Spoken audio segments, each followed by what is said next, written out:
भगवद गीता अध्याय 10 विभूति योग। गत अध्याय में योगेश्वर श्री कृष्ण ने गुप्त राजविद्या का चित्रण किया जो निश्चित ही कल्याण करती है। इस अध्याय में उनका कथन है, महाबाहु अर्जुन, मेरे परम रहस्ययुक्त वचन को फिर भी सुन। यहाँ उसी को दूसरी बार कहने की आवश्यकता क्या है? वस्तुतः साधक को पूर्ति पर्यंत खतरा है। ज्यों ज्यों वह स्वरूप में ढलता जाता है, प्रकृति के आवरण सूक्ष्म होते जाते हैं, नए नए दृश्य आते हैं। उसकी जानकारी महापुरुष ही देते रहते हैं, वह नहीं जानता। यदि वे मार्गदर्शन करना बंद कर दे तो साधक स्वरूप की उपलब्धि से वंचित रहेगा।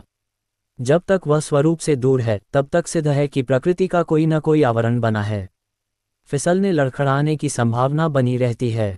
अर्जुन शरणागत शिष्य है। उसने कहा, शिष्यस्ते शाधिमात्मा प्रपन्नम भगवन्, मैं आपका शिष्य हूँ, आपकी शरण हूँ, मुझे संभालिए। अतः उसके हित की कामना से योगेश्वर श्री कृष्ण पुनः बोले।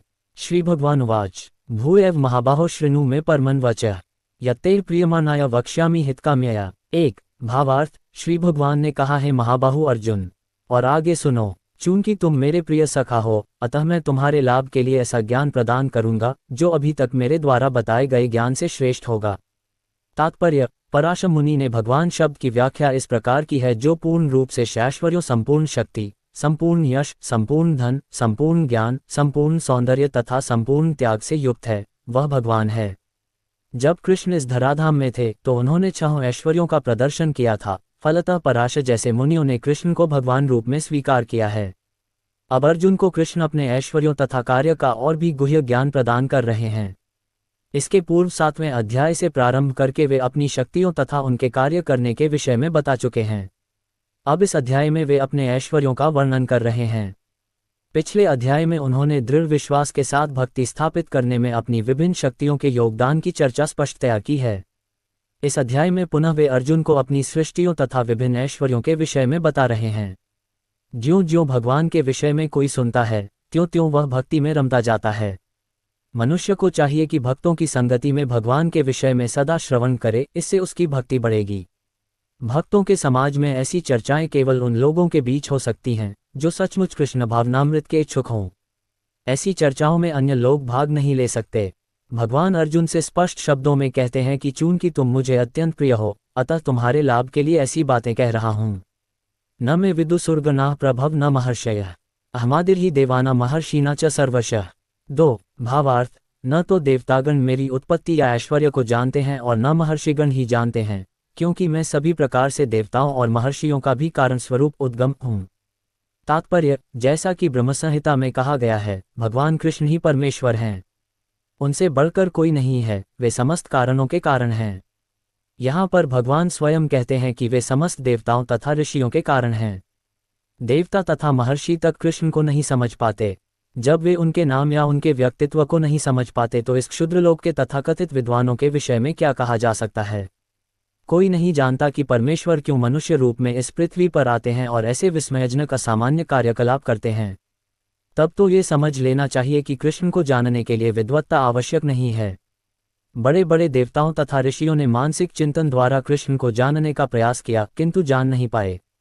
श्रीमद्भागवत में भी स्पष्ट कहा गया है कि बड़े से बड़े देवता भी भगवान को नहीं जान पाते। जहाँ तक उनकी अपूर्ण इंद्रियां पहुँच पाती हैं वहीं तक वे सोच पाते हैं और निर्विशेषवाद के ऐसे विपरीत निष्कर्ष को प्राप्त होते हैं जो प्रकृति के तीनों गुणों द्वारा व्यक्त नहीं होता, या कि वे मनः चिंतन द्वारा कुछ कल्पना करते हैं, किंतु इस तरह के मूर्खतापूर्ण चिंतन से कृष्ण को नहीं समझा जा सकता।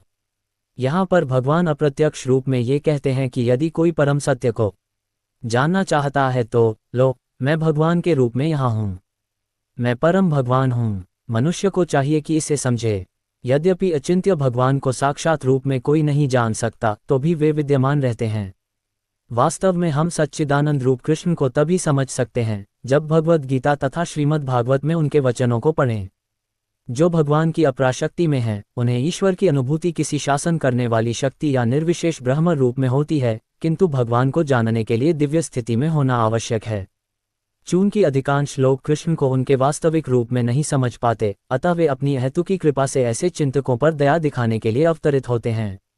ये चिंतक भगवान के असामान्य कार्यकलापों के होते हुए भी भौतिक शक्ति माया से कलंशग्रस्त होने के कारण निर्विशेष ब्रह्म को ही सर्वश्रेष्ठ मानते हैं। केवल भक्तगण ही जो भगवान की शरण पूर्णतया ग्रहण कर चुके हैं, भगवत कृपा से समझ पाते हैं कि कृष्ण सर्वश्रेष्ठ हैं। भगवत भक्त निर्विशेष ब्रह्म की परवाह नहीं करते। वे अपनी श्रद्धा तथा भक्ति के कारण परमेश्वर की शरण ग्रहण करते हैं और कृष्ण की अहेतुकी कृपा से ही उन्हें समझ पाते हैं। अन्य कोई उन्हें नहीं समझ पाता। अतः बड़े से बड़े ऋषि भी स्वीकार करते हैं कि आत्मा या परमात्मा तो वह है जिसकी हम पूजा करते हैं। यो माम जमनादि च वेति लोक महेश्वरम असम्मूह समर्त्येषु सर्वपापाः प्रमुच्यते। 3 भावार्थ, जो मुझे अजन्मा, अनादि, समस्त लोकों के स्वामी के रूप में जानता है, मनुष्यों में केवल वही मोहरहित और समस्त पापों से मुक्त होता है। तात्पर्य, जैसा कि 7वें अध्याय में 7.3 कहा गया है, मनुष्याणां सहस्रेषु कश्चिद्यतति सिद्धये, जो लोग आत्म साक्षात्कार के पद तक उठने के लिए प्रयत्नशील होते हैं, वे सामान्य व्यक्ति नहीं हैं। वे उन करोड़ों सामान्य व्यक्तियों से श्रेष्ठ हैं जिन्हें आत्म साक्षात्कार का ज्ञान नहीं होता। किंतु जो वास्तव में अपनी आध्यात्मिक स्थिति को समझने के लिए प्रयत्नशील होते हैं, उनमें से श्रेष्ठ वही है जो ये जान लेता है कि कृष्ण ही भगवान, प्रत्येक वस्तु के स्वामी तथा अजन्मा है। वही सबसे अधिक सफल अध्यात्म ज्ञानी है। जब वह कृष्ण की परम स्थिति को पूरी तरह समझ लेता है, उसी दशा में वह समस्त पाप कर्मों से मुक्त हो पाता है। यहाँ पर भगवान को अज अर्थात अजन्मा कहा गया है, किंतु वे द्वितीय अध्याय में वर्णित उन जीवों से भिन्न हैं जिन्हें अज कहा गया है। भगवान जीवों से भिन्न हैं क्योंकि जीव भौतिक आसक्तिवश जन्म लेते तथा मरते रहते हैं। बद्ध जीव अपना शरीर बदलते रहते हैं, किंतु भगवान का शरीर परिवर्तनशील नहीं है। यहाँ तक कि जब वे इस लोक में आते हैं तो भी वे उसी अजन्मा रूप में आते हैं। इसीलिए चौथे अध्याय में कहा गया है कि भगवान अपनी अंतरंगा शक्ति के कारण अपराशक्ति माया के अधीन नहीं है, अपितु पराशक्ति में रहते हैं। इस श्लोक के वेति लोक महेश्वरम शब्दों से सूचित होता है कि मनुष्य को ये जानना चाहिए कि भगवान कृष्ण ब्रह्मांड के सभी लोकों के परम स्वामी हैं। वे सृष्टि के पूर्व थे और अपनी सृष्टि से भिन्न हैं। सारे देवता इसी भौतिक जगत में उत्पन्न हुए, किंतु कृष्ण अजन्मा हैं। फलतः वे ब्रह्मा तथा शिवजी जैसे बड़े बड़े देवताओं से भी भिन्न हैं, और चूंकि वे ब्रह्मा, शिव तथा अन्य समस्त देवताओं के सृष्टा हैं, अतः वे समस्त लोकों के परम पुरुष हैं। अतएव श्री कृष्ण उस हर वस्तु से भिन्न हैं जिसकी सृष्टि हुई है, और जो उन्हें इस रूप में जान लेता है वह तुरंत ही सारे पाप कर्मों से मुक्त हो जाता है। परमेश्वर का ज्ञान प्राप्त करने के लिए मनुष्य को समस्त पाप कर्मों से मुक्त होना चाहिए। जैसा कि भगवद गीता में कहा गया है कि उन्हें केवल भक्ति के द्वारा जाना जा सकता है, किसी अन्य साधन से नहीं। मनुष्य को चाहिए कि कृष्ण को सामान्य मनुष्य न समझे। जैसा कि पहले कहा जा चुका है, केवल मूर्ख व्यक्ति ही उन्हें मनुष्य मानता है। इसे यहाँ भिन्न प्रकार से कहा गया है। जो व्यक्ति मूर्ख नहीं है, जो भगवान के स्वरूप को ठीक से समझ सकता है, वह समस्त पाप कर्मों से मुक्त है। यदि कृष्ण देव की पुत्र रूप में विख्यात हैं, तो फिर वे अजन्मा कैसे हो सकते हैं? इसकी व्याख्या श्रीमद्भागवत में भी की गई है। जब वे देवकी तथा वसुदेव के समक्ष प्रकट हुए तो वे सामान्य शिशु की तरह नहीं जन्मे। वे अपने आदि रूप में प्रकट हुए और फिर एक सामान्य शिशु में परिणत हो गए।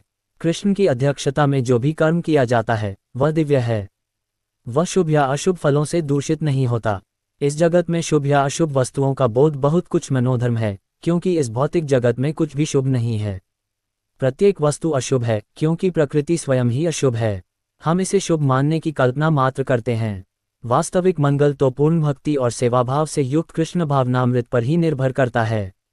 अतः यदि हम तनिक भी चाहते हैं कि हमारे कर्म शुभ हों तो हमें परमेश्वर की आज्ञा से कर्म करना होगा। ऐसी आज्ञा श्रीमद्भागवत तथा भगवद गीता जैसे शास्त्रों से या प्रामाणिक गुरु से प्राप्त की जा सकती है। चूंकि गुरु भगवान का प्रतिनिधि होता है, अतः उसकी आज्ञा प्रत्यक्षतः परमेश्वर की आज्ञा होती है। गुरु, साधु तथा शास्त्र एक ही प्रकार से आज्ञा देते हैं। इन तीनों स्रोतों में कोई विरोध नहीं होता। इस प्रकार से किए गए सारे कार्य इस जगत के शुभाशुभ कर्मफलों से मुक्त होते हैं। कर्म संपन्न करते हुए भक्त की दिव्य मनोवृत्ति वैराग्य की होती है, जिसे संन्यास कहते हैं। जैसा कि भगवद गीता के 6ठे अध्याय के प्रथम श्लोक में कहा गया है कि जो भगवान का आदेश मानकर कोई कर्तव्य करता है और जो अपने कर्मफलों की शरण ग्रहण नहीं करता, अनाश्रितः कर्मफलम, वही असली सन्यासी है। जो भगवान के निर्देशानुसार कर्म करता है, वास्तव में सन्यासी तथा योगी वही है, केवल सन्यासी या छद्म योगी के वेश में रहने वाला व्यक्ति नहीं। बुद्धिर्ज्ञानम सम्मोह क्षमा सत्यम दमः शमः सुख दुख भवो भावो भयम चाभयमेव च। 4 अहिंसा समता तुष्टिस्तपो दान यशोयशः भवन्ति भावा भूतानामतएव पृथ्वीधाः। 5 भावार्थ, बुद्धि, ज्ञान, संशय तथा मोह से मुक्ति, क्षमा भाव, सत्यता, इंद्रिय निग्रह, मन निग्रह, सुख तथा दुख, जन्म, मृत्यु, भय, अभय, अहिंसा, समता, तुष्टि, तप, दान, यश तथा अपयश जीवों के ये विविध गुण मेरे ही द्वारा उत्पन्न हैं। तात्पर्य: जीवों के अच्छे या बुरे गुण कृष्ण द्वारा उत्पन्न हैं और यहाँ पर उनका वर्णन किया गया है। बुद्धि का अर्थ है निरीक्षीर विवेक करने वाली शक्ति और ज्ञान का अर्थ है आत्मा तथा पदार्थ को जान लेना। विश्वविद्यालय की शिक्षा से प्राप्त सामान्य ज्ञान मात्र पदार्थ से संबंधित होता है, यहाँ इसे ज्ञान नहीं स्वीकार किया गया है। ज्ञान का अर्थ है आत्मा तथा भौतिक पदार्थ के अंतर को जानना। आधुनिक शिक्षा में आत्मा के विषय में कोई ज्ञान नहीं दिया जाता, केवल भौतिक तत्वों तथा शारीरिक आवश्यकताओं पर ध्यान दिया जाता है। फलस्वरूप शैक्षिकी ज्ञान पूर्ण नहीं है। असम्मोह अर्थात संशय तथा मोह से मुक्ति तभी प्राप्त हो सकती है जब मनुष्य झिझकता नहीं और दिव्य दर्शन को समझता है। वह धीरे धीरे निश्चित रूप से मोह से मुक्त हो जाता है। हर बात को सतर्कतापूर्वक ग्रहण करना चाहिए, आंख मूंद कर कुछ भी स्वीकार नहीं करना चाहिए। क्षमा का अभ्यास करना चाहिए। मनुष्य को सहिष्णु होना चाहिए और दूसरों के छोटे छोटे अपराध क्षमा कर देना चाहिए। सत्यम का अर्थ है कि तथ्यों को सही रूप में अन्यों के लाभ के लिए प्रस्तुत किया जाए। तथ्यों को तोड़ना मरोड़ना नहीं चाहिए। सामाजिक प्रथा के अनुसार कहा जाता है कि वही सत्य बोलना चाहिए जो अन्यों को प्रिय लगे, किंतु ये सत्य नहीं है। सत्य को सही सही रूप में बोलना चाहिए जिससे दूसरे लोग समझ सकें कि सच्चाई क्या है। यदि कोई मनुष्य चोर है और यदि लोगों को सावधान कर दिया जाए कि अमुक व्यक्ति चोर है तो ये सत्य है। यद्यपि सत्य कभी कभी अप्रिय होता है, किंतु सत्य कहने में संकोच नहीं करना चाहिए। सत्य की मांग है कि तथ्यों को यथारूप में लोकहित के लिए प्रस्तुत किया जाए। यही सत्य की परिभाषा है। दमः का अर्थ है कि इंद्रियों को व्यर्थ के विषय भोग में न लगाया जाए। इंद्रियों की समुचित आवश्यकताओं की पूर्ति का निषेध नहीं है, किंतु अनावश्यक इंद्रिय भोग आध्यात्मिक उन्नति में बाधक है। फलतः इंद्रियों के अनावश्यक उपयोग पर नियंत्रण रखना चाहिए। इसी प्रकार मन पर भी अनावश्यक विचारों के विरुद्ध संयम रखना चाहिए। इसे शम कहते हैं। मनुष्य को चाहिए कि धन अर्जन के चिंतन में ही सारा समय न गंवाए। ये चिंतन शक्ति का दुरुपयोग है। मन का उपयोग मनुष्यों की मूल आवश्यकताओं को समझने के लिए किया जाना चाहिए और उसे ही प्रमाणपूर्वक प्रस्तुत करना चाहिए। शास्त्रमर्मज्ञों, साधु पुरुषों, गुरुओं तथा महान विचारकों की संगति में रहकर विचार शक्ति का विकास करना चाहिए। जिस प्रकार से कृष्ण भावनामृत के आध्यात्मिक ज्ञान के अनुशीलन में सुविधा हो वही सुखम है, इसी प्रकार दुखम वह है जिससे कृष्ण भावनामृत के अनुशीलन में असुविधा हो। जो कुछ कृष्ण भावनामृत के विकास के अनुकूल हो उसे स्वीकार करे और जो प्रतिकूल हो उसका परित्याग करे। भव अर्थात जन्म का संबंध शरीर से है। जहाँ तक आत्मा का प्रश्न है वह न तो उत्पन्न होता है न मरता है। इसकी व्याख्या हम भगवद गीता के प्रारंभ में ही कर चुके हैं। जन्म तथा मृत्यु का संबंध इस भौतिक जगत में शरीर धारण करने से है। भय तो भविष्य की चिंता से उद्भूत है। कृष्ण भावनामृत में रहने वाला व्यक्ति कभी भयभीत नहीं होता, क्योंकि वह अपने कर्मों के द्वारा भगवत धाम को वापस जाने के प्रति आश्वस्त रहता है। फलस्वरूप उसका भविष्य उज्जवल होता है। किंतु अन्य लोग अपने भविष्य के विषय में कुछ नहीं जानते, उन्हें इसका कोई ज्ञान नहीं होता कि अगले जीवन में क्या होगा। फलस्वरूप वे निरंतर चिंताग्रस्त रहते हैं। यदि हम चिंता मुक्त होना चाहते हैं तो सर्वोत्तम उपाय यह है कि हम कृष्ण को जानें तथा कृष्ण भावनामृत में निरंतर स्थित रहें। इस प्रकार हम समस्त भय से मुक्त रहेंगे। श्रीमद् भागवत में 11.2.37 कहा गया है, भयम द्वितीयाभिनिवेश्यतः स्यात्। भय तो हमारे मायापाश में फंस जाने से उत्पन्न होता है, किंतु जो माया के जाल से मुक्त हैं, जो आश्वस्त हैं कि वे शरीर नहीं अपितु भगवान के आध्यात्मिक अंश हैं और जो भगवत भक्ति में लगे हुए हैं, उन्हें कोई भय नहीं रहता। उनका भविष्य अत्यंत उज्ज्वल है। ये भय तो उन व्यक्तियों की अवस्था है जो कृष्ण भावनामृत में नहीं हैं। अभयम तभी संभव है जब कृष्ण भावनामृत में रहा जाए। अहिंसा का अर्थ होता है कि अन्यों को कष्ट न पहुंचाया जाए। जो भौतिक कार्य अनेकानेक राजनीतिज्ञों, समाजशास्त्रियों, परोपकारियों आदि द्वारा किए जाते हैं, उनके परिणाम अच्छे नहीं निकलते, क्योंकि राजनीतिज्ञों तथा परोपकारियों में दिव्य दृष्टि नहीं होती। वे यह नहीं जानते कि वास्तव में मानव समाज के लिए क्या लाभप्रद है। अहिंसा का अर्थ है कि मनुष्यों को इस प्रकार से प्रशिक्षित किया जाए कि इस मानवदेह का पूरा पूरा उपयोग हो सके। मानवदेह आत्म साक्षात्कार के हेतु मिला है, अतः ऐसी कोई संस्था या संघ जिससे उद्देश्य की पूर्ति में प्रोत्साहन न हो, मानवदेह के प्रति हिंसा करने वाला है। जिससे मनुष्यों के भावी आध्यात्मिक सुख में वृद्धि हो, वही अहिंसा है। समता से राग द्वेष से मुक्ति द्योतित होती है। न तो अत्यधिक राग अच्छा होता है और न अत्यधिक द्वेष ही। इस भौतिक जगत को राग द्वेष से रहित होकर स्वीकार करना चाहिए। जो कुछ कृष्ण भावनामृत को संपन्न करने में अनुकूल हो उसे ग्रहण करे और जो प्रतिकूल हो उसका त्याग कर दे। यही समता है। कृष्ण भावनामृत युक्त व्यक्ति को न तो कुछ ग्रहण करना होता है न त्याग करना होता है। उसे तो कृष्ण भावनामृत संपन्न करने में उसकी उपयोगिता से प्रयोजन रहता है। तुष्टि का अर्थ है कि मनुष्य को चाहिए कि अनावश्यक कार्य करके अधिकाधिक वस्तुएं एकत्र करने के लिए उत्सुक न रहे। उसे तो ईश्वर की कृपा से जो प्राप्त हो जाए उसी से प्रसन्न रहना चाहिए। यही तुष्टि है। तपस का अर्थ है तपस्या। तपस के अंतर्गत वेदों में वर्णित अनेक विधि विधानों का पालन करना होता है, यथा प्रातःकाल उठना और स्नान करना। कभी कभी प्रातःकाल उठना अति कष्टकारक होता है, किंतु इस प्रकार स्वेच्छा से जो भी कष्ट सहे जाते हैं वे तपस या तपस्या कहलाते हैं। इसी प्रकार मास के कुछ विशेष दिनों में उपवास रखने का भी विधान है। हो सकता है कि इन उपवासों को करने की इच्छा न हो, किंतु कृष्ण भावनामृत के विज्ञान में प्रगति करने के संकल्प के कारण उसे ऐसे शारीरिक कष्ट उठाने होते हैं, किंतु उसे व्यर्थ ही अथवा वैदिक आदेशों के प्रतिकूल उपवास करने की आवश्यकता नहीं है। उसे किसी राजनीतिक उद्देश्य से उपवास नहीं करना चाहिए। भगवद गीता में इसे तामसी उपवास कहा गया है तथा किसी भी ऐसे कार्य से जो तमोगुण या रजोगुण में किया जाता है आध्यात्मिक उन्नति नहीं होती, किंतु सतोगुण में रहकर जो भी कार्य किया जाता है वह समुन्नत बनाने वाला है। अतः वैदिक आदेशों के अनुसार किया गया उपवास आध्यात्मिक ज्ञान को समुन्नत बनाता है। जहाँ तक दान का संबंध है, मनुष्य को चाहिए कि अपनी आय का 50% किसी शुभ कार्य में लगाए। और यह शुभ कार्य है क्या? ये है कृष्ण भावनामृत में किया गया कार्य। ऐसा कार्य शुभ ही नहीं अपितु सर्वोत्तम होता है। चूंकि कृष्ण अच्छे हैं इसीलिए उनका कार्य निमित्त भी अच्छा है, अतः दान उसे दिया जाए जो कृष्ण भावनामृत में लगा हो। वेदों के अनुसार ब्राह्मणों को दान दिया जाना चाहिए। ये प्रथा आज भी चालू है, यद्यपि इसका स्वरूप वह नहीं है जैसा कि वेदों का उपदेश है। फिर भी आदेश यही है कि दान ब्राह्मणों को दिया जाए। वह क्यों? क्योंकि वे आध्यात्मिक ज्ञान के अनुशीलन में लगे रहते हैं। ब्राह्मण से यह आशा की जाती है कि वह सारा जीवन ब्रह्म जिज्ञासा में लगा दे। ब्रह्म जानातीति ब्राह्मण, जो ब्रह्म को जाने वही ब्राह्मण है। इसीलिए दान ब्राह्मणों को दिया जाता है, क्योंकि वे सदैव आध्यात्मिक कार्य में रत रहते हैं और उन्हें जीविकोपार्जन के लिए समय नहीं मिल पाता। वैदिक साहित्य में सन्यासियों को भी दान दिए जाने का आदेश है। सन्यासी द्वार द्वार जाकर भिक्षा मांगते हैं। वे धनार्जन के लिए नहीं अपितु प्रचारार्थ ऐसा करते हैं। वे द्वार द्वार जाकर गृहस्थों को अज्ञान की निद्रा से जगाते हैं। चूंकि गृहस्थ गृह कार्यों में व्यस्त रहने के कारण अपने जीवन के वास्तविक उद्देश्य को, कृष्ण भावनामृत जगाने को, भूले रहते हैं, अतः ये सन्यासियों का कर्तव्य है कि वे भिखारी बनकर गृहस्थों के पास जाएं और कृष्ण भावना भावित होने के लिए उन्हें प्रेरित करें। वेदों का कथन है कि मनुष्य जागे और मानव जीवन में जो प्राप्त करना है उसे प्राप्त करे। सन्यासियों द्वारा ये ज्ञान तथा विधि वितरित की जाती है, अतः सन्यासी को ब्राह्मणों को तथा इसी प्रकार के उत्तम कार्यों के लिए दान देना चाहिए, किसी सनक के कारण नहीं। यशस भगवान चैतन्य के अनुसार होना चाहिए। उनका कथन है कि मनुष्य तभी प्रसिद्धि यश प्राप्त करता है जब वह महान भक्त के रूप में जाना जाता हो। यही वास्तविक यश है। यदि कोई कृष्ण भावनामृत में महान बनता है और विख्यात होता है तो वही वास्तव में प्रसिद्ध है।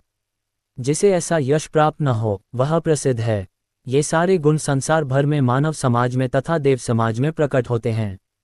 अन्य लोकों में भी विभिन्न तरह के मानव हैं और ये गुण उनमें भी होते हैं। तो जो व्यक्ति कृष्ण भावनामृत में प्रगति करना चाहता है उसमें कृष्ण ये सारे गुण उत्पन्न कर देते हैं, किंतु मनुष्य को तो इन्हें अपने अंतर में विकसित करना होता है। जो व्यक्ति भगवान की सेवा में लग जाता है वह भगवान की योजना के अनुसार इन सारे गुणों को विकसित कर लेता है। हम जो कुछ भी अच्छा या बुरा देखते हैं उसका मूल श्री कृष्ण है। इस संसार में कोई भी ऐसी वस्तु नहीं जो कृष्ण में स्थित न हो। यही ज्ञान है। यद्यपि हम जानते हैं कि वस्तुएं भिन्न रूप से स्थित हैं, किंतु हमें यह अनुभव करना चाहिए कि सारी वस्तुएं कृष्ण से ही उत्पन्न हैं। महर्षयः सप्त पूर्वे चत्वारो मन्वस्तथा मद्भावा मानसा जाता येषां लोके माः प्रजाः। 6 भावार्थ सप्तर्षिगण तथा उनसे भी पूर्व 4 अन्य महर्षि एवं सारे मनुष्य मानव जाति के पूर्वज सब मेरे मन से उत्पन्न हैं और विभिन्न लोकों में निवास करने वाले सारे जीव उनसे अवतरित होते हैं। तात्पर्य: भगवान यहाँ पर ब्रह्मांड की प्रजा का आनुवंशिक वर्णन कर रहे हैं। ब्रह्मा परमेश्वर की शक्ति से उत्पन्न आदि जीव हैं जिन्हें हिरण्यगर्भ कहा जाता है। ब्रह्मा से 7 महर्षि तथा इनसे भी पूर्व 4 महर्षि सनक, सनंदन, सनातन तथा सनत कुमार एवं सारे मनु प्रकट हुए। ये 25 महान ऋषि ब्रह्मांड के समस्त जीवों के धर्मपथ प्रदर्शक कहलाते हैं। असंख्य ब्रह्मांड हैं और प्रत्येक ब्रह्मांड में असंख्य लोक हैं और प्रत्येक लोक में नाना योनियां निवास करती हैं। ये सब इन्हीं 25 प्रजापतियों से उत्पन्न हैं। कृष्ण की कृपा से 1000 दिव्य वर्षों तक तपस्या करने के बाद ब्रह्मा को सृष्टि करने का ज्ञान प्राप्त हुआ। तब ब्रह्मा से सनक, सनंदन, सनातन तथा सनत कुमार उत्पन्न हुए। उनके बाद रुद्र तथा सप्तर्षि और इस प्रकार फिर भगवान की शक्ति से सभी ब्राह्मणों तथा क्षत्रियों का जन्म हुआ। ब्रह्मा को पितामह कहा जाता है और कृष्ण को प्रपितामह, पितामह का पिता। इसका उल्लेख भगवद गीता के 11वें अध्याय 11.39 में किया गया है। एता विभूति योगं च मम यो वेति तत्वतः सोविकल्पेन योगेन युज्यते नात्र संशयः। 7 भावार्थ, जो मेरे इस ऐश्वर्य तथा योग से पूर्णतया आश्वस्त है वह मेरी अनन्य भक्ति में तत्पर होता है, इसमें तनिक भी संदेह नहीं है। तात्पर्य, आध्यात्मिक सिद्धि की चरम परिणति है भगवद ज्ञान। जब तक कोई भगवान के विभिन्न ऐश्वर्यों के प्रति आश्वस्त नहीं हो लेता तब तक भक्ति में नहीं लग सकता। सामान्यतया लोग इतना तो जानते हैं कि ईश्वर महान है, किंतु यह नहीं जानते कि वह किस प्रकार महान है। यहाँ पर उसका विस्तृत विवरण दिया गया है। जब कोई यह जान लेता है कि ईश्वर कैसे महान है तो वह सहज ही शरणागत होकर भगवत भक्ति में लग जाता है। भगवान के ऐश्वर्यों को ठीक से समझ लेने पर शरणागत होने के अतिरिक्त कोई अन्य विकल्प नहीं रह जाता। ऐसा वास्तविक ज्ञान भगवद गीता, श्रीमद् भागवत तथा अन्य ऐसे ही ग्रंथों से प्राप्त किया जा सकता है। इस ब्रह्मांड के संचालन के लिए विभिन्न लोकों में अनेक देवता नियुक्त हैं, जिनमें से ब्रह्मा, शिव, चारों कुमार तथा अन्य प्रजापति प्रमुख हैं। ब्रह्मांड की प्रजा के अनेक पितामह भी हैं और वे सब भगवान कृष्ण से उत्पन्न हैं। भगवान कृष्ण समस्त पितामहों के आदि पितामह हैं। ये रहे परमेश्वर के कुछ ऐश्वर्य। जब मनुष्य को इन पर अटूट विश्वास हो जाता है तो वह अत्यंत श्रद्धा समेत तथा संशयरहित होकर कृष्ण को स्वीकार करता है और भक्ति करता है। भगवान की प्रेमाभक्ति में रुचि बढ़ाने के लिए ही इस विशिष्ट ज्ञान की आवश्यकता है। कृष्ण की महानता को समझने में उपेक्षा भाव न बरते, क्योंकि कृष्ण की महानता को जानने पर ही एकनिष्ठ होकर भक्ति की जा सकती है। अहम सर्वस्य प्रभवो मत्तः सर्वं प्रवर्ते इति मत्वा भजन्ते मां बुधा भावसमन्विताः। 8 भावार्थ, मैं समस्त आध्यात्मिक तथा भौतिक जगतों का कारण हूँ, प्रत्येक वस्तु मुझ ही से उद्भूत है। जो बुद्धिमान ये भली भांति जानते हैं वे मेरी प्रेमाभक्ति में लगते हैं तथा हृदय से पूरी तरह मेरी पूजा में तत्पर होते हैं। तात्पर्य, जिस विद्वान ने वेदों का ठीक से अध्ययन किया हो और भगवान चैतन्य जैसे अधिकारियों से ज्ञान प्राप्त किया हो तथा ये जानता हो कि इन उपदेशों का किस प्रकार उपयोग करना चाहिए, वही यह समझ सकता है कि भौतिक तथा आध्यात्मिक जगतों के मूल श्रीकृष्ण ही हैं। इस प्रकार के ज्ञान से वह भगवत भक्ति में स्थिर हो जाता है। वह व्यर्थ की टीकाओं से या मूर्खों के द्वारा कभी पथभ्रष्ट नहीं होता। सारा वैदिक साहित्य स्वीकार करता है कि कृष्ण ही ब्रह्मा, शिव तथा अन्य समस्त देवताओं के स्रोत हैं। अथर्ववेद में गोपालतापनी उपनिषद 1.24 कहा गया है, यो ब्रह्माण विद्धाति पूर्वम यो वै वेदांश्च गापयति स्म। कृष्ण, प्रारंभ में कृष्ण ने ब्रह्मा को वेदों का ज्ञान प्रदान किया और उन्होंने भूतकाल में वैदिक ज्ञान का प्रचार किया। पुनः नारायण उपनिषद में 1 कहा गया है, अत पुरुषो हवै नारायणो काम्यत प्रजा सृजयति। तब भगवान ने जीवों की सृष्टि करनी चाहिए। उपनिषद में आगे भी कहा गया है, नारायणाद ब्रह्मा जायते नारायणाद प्रजापते प्रजायते नारायणाद इंद्रो जायते नारायणादष्टो वसवो जायन्ते नारायणादेकादश रुद्रा जायन्ते नारायणाद्वादशादित्या। नारायण से ब्रह्मा उत्पन्न होते हैं, नारायण से प्रजापति उत्पन्न होते हैं, नारायण से इंद्र और 8 वसु उत्पन्न होते हैं और नारायण से ही 11 रुद्र तथा 12 आदित्य उत्पन्न होते हैं। ये नारायण कृष्ण के ही अंश हैं। वेदों का ही कथन है, ब्रह्मण्यो देव की पुत्र कृष्ण ही भगवान है। नारायण उपनिषद 4। तब ये कहा गया, एको वै नारायण आसीन ब्रह्मा न ईशानो नापो नाग्निसमो नेमे द्यावा पृथ्वी न नक्षत्राणि न सूर्य। सृष्टि के प्रारंभ में केवल भगवान नारायण थे, न ब्रह्मा थे, न शिव, न अग्नि थी, न चंद्रमा, न नक्षत्र और न सूर्य। महाउपनिषद 1। महाउपनिषद में ये भी कहा गया है कि शिवजी परमेश्वर के मस्तक से उत्पन्न हुए। अतः वेदों का कहना है कि ब्रह्मा तथा शिव के सृष्टा भगवान की ही पूजा की जानी चाहिए। मोक्ष धर्म में कृष्ण कहते हैं, प्रजापता च रुद्रम चाप्यहमेव सृजामि वै तौहि मां न विजानीतो मम माया विमोहित। मैंने ही प्रजापतियों को, शिव तथा अन्यों को उत्पन्न किया, किंतु वे मेरी माया से मोहित होने के कारण यह नहीं जानते कि मैंने ही उन्हें उत्पन्न किया। वराह पुराण में भी कहा गया है, नारायणः परो देवस्तस्माज्जातश्चतुर्मुखः तस्माद् रुद्रो भवद्देवः स च सर्वज्ञता गतः। नारायण भगवान हैं जिनसे ब्रह्मा उत्पन्न हुए और फिर ब्रह्मा से शिव उत्पन्न हुए। भगवान कृष्ण समस्त उत्पत्तियों के स्रोत हैं और वे सर्वकारण कहलाते हैं। वे स्वयं कहते हैं, चून की सारी वस्तुएं मुझसे उत्पन्न हैं, अतः मैं सबों का मूल कारण हूँ। सारी वस्तुएं मेरे अधीन हैं, मेरे ऊपर कोई भी नहीं है। कृष्ण से बढ़कर कोई परम नियंता नहीं है। जो व्यक्ति प्रामाणिक गुरु से या वैदिक साहित्य से इस प्रकार कृष्ण को जान लेता है, वह अपनी सारी शक्ति कृष्ण भावनामृत में लगाता है और सचमुच विद्वान पुरुष बन जाता है। उसकी तुलना में अन्य सारे लोग, जो कृष्ण को ठीक से नहीं जानते, मात्र मूर्ख सिद्ध होते हैं। केवल मूर्ख ही कृष्ण को सामान्य व्यक्ति समझेगा। कृष्ण भावनाभावित व्यक्ति को चाहिए कि कभी मूर्खों द्वारा मोहित न हो। उसे भगवद गीता की समस्त अप्रामाणिक टीकाओं एवं व्याख्याओं से दूर रहना चाहिए और दृढ़तापूर्वक कृष्ण भावनामृत में अग्रसर होना चाहिए। मच्चित्ता मद्गतप्राणा बोध्यन्तः परस्परम कथयन्तश्च मां नित्यं तुष्यन्ति च रमन्ति च। 9 भावार्थ, मेरे शुद्ध भक्तों के विचार मुझ में वास करते हैं, उनके जीवन मेरी सेवा में अर्पित रहते हैं और वे एक दूसरे को ज्ञान प्रदान करते तथा मेरे विषय में बातें करते हुए परम संतोष तथा आनंद का अनुभव करते हैं। तात्पर्य, यहाँ जिन शुद्ध भक्तों के लक्षणों का उल्लेख हुआ है, वे निरंतर भगवान की दिव्य प्रेमाभक्ति में रमे रहते हैं। उनके मन कृष्ण के चरण कमलों से हटते नहीं, वे दिव्य विषयों की ही चर्चा चलाते हैं। इस श्लोक में शुद्ध भक्तों के लक्षणों का विशेष रूप से उल्लेख हुआ है। भगवत भक्त परमेश्वर के गुणों तथा उनकी लीलाओं के गान में अहनिश लगे रहते हैं। उनके हृदय तथा आत्माएं निरंतर कृष्ण में निमग्न रहती हैं और वे अन्य भक्तों से भगवान के विषय में बातें करने में आनंद अनुभव करते हैं। भक्ति की प्रारंभिक अवस्था में वे सेवा में ही दिव्य आनंद उठाते हैं और परिपक्वावस्था में वे ईश्वर प्रेम को प्राप्त होते हैं। जब वे इस दिव्य स्थिति को प्राप्त कर लेते हैं, तब वे उस सर्वोच्च सिद्धि का स्वाद लेते हैं जो भगवत धाम में प्राप्त होती है। भगवान चैतन्य दिव्य भक्ति की तुलना जीव के हृदय में बीज बोने से करते हैं। ब्रह्मांड के विभिन्न लोकों में असंख्य जीव विचरण करते रहते हैं। इनमें से कुछ ही भाग्यशाली होते हैं जिनकी शुद्ध भक्त से भेंट हो पाती है और जिन्हें भक्ति समझने का अवसर प्राप्त हो पाता है। ये भक्ति बीज के सदृश है। यदि इसे जीव के हृदय में बो दिया जाए और जीव हरे कृष्ण मंत्र का श्रवण तथा कीर्तन करता रहे तो बीज अंकुरित होता है, जिस प्रकार की नियमित सींचते रहने से वृक्ष का बीज फलता है। भक्ति रूपी आध्यात्मिक पौधा क्रमशः बढ़ता रहता है जब तक ये ब्रह्मांड के आवरण को भेद कर ब्रह्मज्योति में प्रवेश नहीं कर जाता। ब्रह्मज्योति में भी ये पौधा तब तक बढ़ता जाता है जब तक उस उच्चतम लोक को नहीं प्राप्त कर लेता, जिसे गोलोक वृंदावन या कृष्ण का परमधाम कहते हैं। अंततोगत्वा ये पौधा भगवान के चरण कमलों की शरण प्राप्त कर वहीं विश्राम पाता है। जिस प्रकार पौधे में क्रम से फूल तथा फल आते हैं, उसी प्रकार भक्ति रूपी पौधे में भी फल आते हैं और कीर्तन तथा श्रवण के रूप में उसका सिंचन चलता रहता है। चैतन्य चरितामृत में मध्य लीला अध्याय 19 भक्ति रूपी पौधे का विस्तार से वर्णन हुआ है। वहाँ ये बताया गया है कि जब पूर्ण पौधा भगवान के चरण कमलों की शरण ग्रहण कर लेता है तो मनुष्य पूर्णतया भगवत प्रेम में लीन हो जाता है। तब वह एक क्षण भी परमेश्वर के बिना नहीं रह पाता, जिस प्रकार की मछली जल के बिना नहीं रह सकती।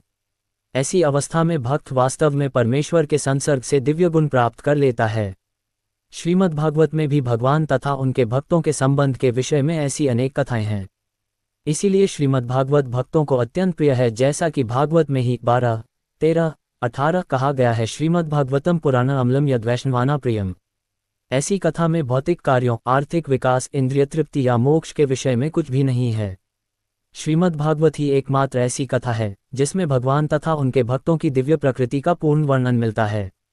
फलतः कृष्ण भावना भावित जीव ऐसे दिव्य साहित्य के श्रवण में दिव्य रुचि दिखाते हैं, जिस प्रकार तरुण तथा तरुणी को परस्पर मिलने में आनंद प्राप्त होता है।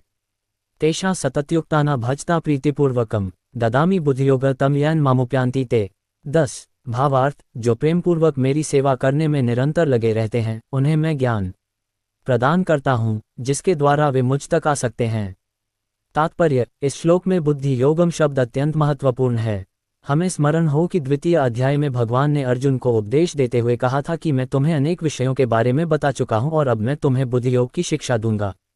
अब उसी बुद्धियोग की व्याख्या की जा रही है।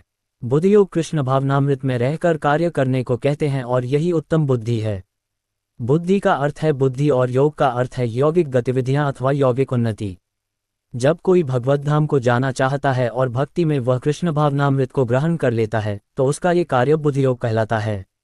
दूसरे शब्दों में, बुद्धियोग वह विधि है जिससे मनुष्य भवबंधन से छूटना चाहता है। उन्नति करने का चरम लक्ष्य कृष्ण प्राप्ति है। लोग इसे नहीं जानते, अतः भक्तों तथा प्रामाणिक गुरु की संगति आवश्यक है। मनुष्य को ज्ञात होना चाहिए कि कृष्ण ही लक्ष्य हैं और जब लक्ष्य निर्दिष्ट है तो पथ पर मंदगति से प्रगति करने पर भी अंतिम लक्ष्य प्राप्त हो जाता है। जब मनुष्य लक्ष्य तो जानता है किंतु कर्मफल में लिप्त रहता है तो वह कर्मयोगी होता है। ये जानते हुए कि लक्ष्य कृष्ण है, जब कोई कृष्ण को समझने के लिए मानसिक चिंतन का सहारा लेता है तो वह ज्ञानयोग में लीन होता है। किंतु जब वह लक्ष्य को जानकर कृष्ण भावनामृत तथा भक्ति में कृष्ण की खोज करता है तो वह भक्तियोगी या बुद्धियोगी होता है और यही पूर्ण योग है। ये पूर्ण योग ही जीवन की सिद्धावस्था है। जब व्यक्ति प्रामाणिक गुरु के होते हुए तथा आध्यात्मिक संघ से संबद्ध रहकर भी प्रगति नहीं कर पाता क्योंकि वह बुद्धिमान नहीं है, तो कृष्ण उसके अंतर से उपदेश देते हैं जिससे वह सरलता से उन तक पहुंच सके। इसके लिए जिस योग्यता की अपेक्षा है वह यह है कि कृष्ण भावनामृत में निरंतर रहकर प्रेम तथा भक्ति के साथ सभी प्रकार की सेवा की जाए। उसे कृष्ण के लिए कुछ न कुछ कार्य करते रहना चाहिए, किंतु प्रेमपूर्वक। यदि भक्त इतना बुद्धिमान नहीं है कि आत्म साक्षात्कार के पथ पर प्रगति कर सके, किंतु यदि वह एकनिष्ठ रहकर भक्ति कार्यों में रत रहता है तो भगवान उसे अवसर देते हैं कि वह उन्नति करके अंत में उनके पास पहुंच जाए। तेषामेवानुकंपार्थमहम ज्ञानजम तमः नाशयाम्यात्मभावस्थो ज्ञानदीपेन भास्वता। 11 भावार्थ, मैं उन पर विशेष कृपा करने के हेतु उनके हृदयों में वास करते हुए ज्ञान के प्रकाशमान दीपक के द्वारा अज्ञानजन्य अंधकार को दूर करता हूँ। तात्पर्य, जब भगवान चैतन्य बनारस में हरे कृष्ण महामंत्र के कीर्तन का प्रवर्तन कर रहे थे तो हजारों लोग उनका अनुसरण कर रहे थे। तत्कालीन बनारस के अत्यंत प्रभावशाली एवं विद्वान प्रकाशानंद सरस्वती उनको भावुक कहकर उनका उपहास करते थे। कभी कभी भक्तों की आलोचना दार्शनिक ये सोचकर करते हैं कि भक्तगण अंधकार में हैं और दार्शनिक दृष्टि से भोले भाले भावुक हैं, किंतु ये तथ्य नहीं है। ऐसे अनेक बड़े बड़े विद्वान पुरुष हैं जिन्होंने भक्ति का दर्शन प्रस्तुत किया है, किंतु यदि कोई भक्त उनके इस साहित्य का या अपने गुरु का लाभ न भी उठाए और यदि वह अपनी भक्ति में एकनिष्ठ रहे तो उसके अंतर से कृष्ण स्वयं उसकी सहायता करते हैं। अतः कृष्ण भावनामृत में रत एकनिष्ठ भक्त ज्ञानरहित नहीं हो सकता। इसके लिए इतनी ही योग्यता चाहिए कि वह पूर्ण कृष्ण भावनामृत में रहकर भक्ति संपन्न करता रहे। आधुनिक दार्शनिकों का विचार है कि बिना विवेक के शुद्ध ज्ञान प्राप्त नहीं किया जा सकता। उनके लिए भगवान का उत्तर है, जो लोग शुद्ध भक्ति में रत हैं, भले ही वे पर्याप्त शिक्षित न हो तथा वैदिक नियमों से पूर्णतया अवगत न हो, किंतु भगवान उनकी सहायता करते ही हैं, जैसा कि इस श्लोक में बताया गया है। भगवान अर्जुन को बताते हैं कि मात्र चिंतन से परम सत्य भगवान को समझ पाना असंभव है, क्योंकि भगवान इतने महान हैं कि कोरे मानसिक प्रयास से उन्हें न तो जाना जा सकता है, न ही प्राप्त किया जा सकता है। भले ही कोई लाखों वर्षों तक चिंतन करता रहे, किंतु यदि भक्ति नहीं करता, यदि वह परम सत्य का प्रेमी नहीं है, तो उसे कभी भी कृष्ण या परम सत्य समझ में नहीं आएंगे। परम सत्य कृष्ण केवल भक्ति से प्रसन्न होते हैं और अपनी अचिंत्य शक्ति से वे शुद्ध भक्त के हृदय में स्वयं प्रकट हो सकते हैं। शुद्ध भक्त के हृदय में तो कृष्ण निरंतर रहते हैं और कृष्ण की उपस्थिति सूर्य के समान है, जिसके द्वारा अज्ञान का अंधकार तुरंत दूर हो जाता है। शुद्ध भक्त पर भगवान की यही विशेष कृपा है। करोड़ों जन्मों के भौतिक संसर्ग के कल्मश के कारण मनुष्य का हृदय भौतिकता के मल धूलि से आच्छादित हो जाता है, किंतु जब मनुष्य भक्ति में लगता है और निरंतर हरे कृष्ण का जप करता है तो यह मल तुरंत दूर हो जाता है और उसे शुद्ध ज्ञान प्राप्त होता है। परम लक्ष्य विष्णु को इसी जप तथा भक्ति से प्राप्त किया जा सकता है, अन्य किसी प्रकार के मनोधर्म या तर्क द्वारा नहीं। शुद्ध भक्त जीवन की भौतिक आवश्यकताओं के लिए चिंता नहीं करता है, न तो उसे कोई और चिंता करने की आवश्यकता है, क्योंकि हृदय से अंधकार हट जाने पर भक्त की प्रेमा भक्ति से प्रसन्न होकर भगवान स्वतः सब कुछ प्रदान करते हैं। यही भगवद गीता का उपदेश सार है। भगवद गीता के अध्ययन से मनुष्य भगवान के शरणागत होकर शुद्ध भक्ति में लग जाता है। जैसे ही भगवान अपने ऊपर भार ले लेते हैं, मनुष्य सारे भौतिक प्रयासों से मुक्त हो जाता है। अर्जुन उवाच पर ब्रह्म पर धाम पवित्रम परमन भवान पुरुष शाश्वतम दिव्यमादिदेवमजम विभुम। 12 आहुस्त्वाम ऋषयः सवे देवर्षिनार्दस्तथा असितो देवलो व्यासः स्वयं चैव ब्रवीषि में। 13 भावार्थ, अर्जुन ने कहा, आप परम भगवान, परम धाम, परम पवित्र, परम सत्य हैं। आप नित्य, दिव्य, आदि पुरुष, अजन्मा तथा महानतम हैं।